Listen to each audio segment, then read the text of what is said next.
First ଶ୍ରୀଲଙ୍କାରେ ହେଲା, ତାପରେ ପାକିସ୍ତାନ ହେଲା, ତାପରେ ପୁଣି ବାଂଲାଦେଶ ରହୁଛି, ଏମିତି ଧୀରେ ଧୀରେ ମିଆଁମାରରେ ହେବ, ନେପାଳରେ ହେବ, ତ ବହୁତ ଜାଗା ଏମିତି ହେଇ ଚାଲିବ। ଆଉ ୟା ପରେ ଆପଣମାନେ କେବେ ଭାବିଛନ୍ତି କି ନେକ୍ସଟ ଟାର୍ଗେଟ୍ ହେଉଛି ବାଂଲାଦେଶ ପରେ ହେଉଛି ଭାରତ, ଆମ ଭାରତ ହେଉଛି ୟାର ନେକ୍ସଟ ଟାର୍ଗେଟ୍। ତ ଏମାନେ ଯେଉଁ ଆମର ହେଉଛି ନବୀନ ପଟ୍ଟନାୟକ ଥିଲାବେଳେ ସିଏ ଆଉ ମମତା ବାନାର୍ଜୀ ଏମାନେ ସବୁ କ'ଣ କରୁଛନ୍ତି ନା ବହୁତ ବାଂଲାଦେଶକୁ ଆଣି ପୁରେଇଛନ୍ତି।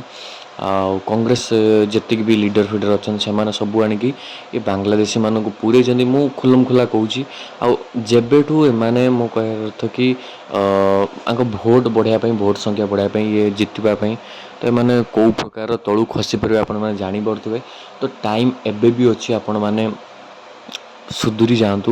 ଯେଉଁମାନେ ସେକୁଲାର ହିନ୍ଦୁ ଅଛନ୍ତି ଖାଲି କହୁଛନ୍ତି ସେମାନେ ଭଲ, ଏମିତି ମୁସଲମାନ ଅଛନ୍ତି ଯେଉଁଟାକି ବହୁତ ଭଲ ଅଛନ୍ତି, କହୁନାହିଁ ଯେ ମୁସଲମାନ ଖରାପ ହିନ୍ଦୁ ଭଲ।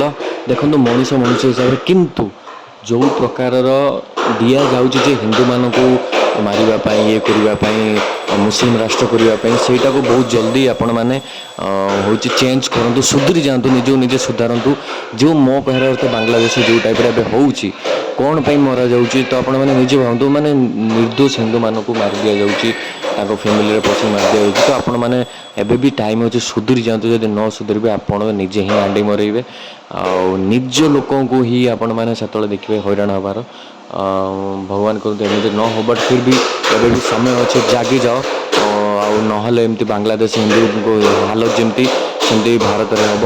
ଆଉ ଓଡ଼ିଶାରେ ତ ଭାଇ ବାଂଲାଦେଶୀମାନେ ପଶିଗଲେଣି, ଆପଣମାନେ ବିଶ୍ୱାସ କରିବେ କି ନାହିଁ, କିନ୍ତୁ ଆପଣମାନେ ଶୋଇଥିବେ ରାତି 2ଟା 3ଟାରେ ଦେଖୁଥିବେ କୋଷ୍ଟାଲ ଏରିଆ ପାଖର ସବୁ ଗାଡ଼ି ଲଗାତାର ଚାଲୁଥିବ, ବାଇକ୍ ଫାଇକ୍ ଅଟୋ ଫଟୋ ସବୁ ଚାଲୁଥିବ, କାହିଁକିନା ସେମାନେ ଭାଇ ଆସିକି କୋଷ୍ଟାଲ ଏରିଆ ପାଖରେ ରହିଲେଣି।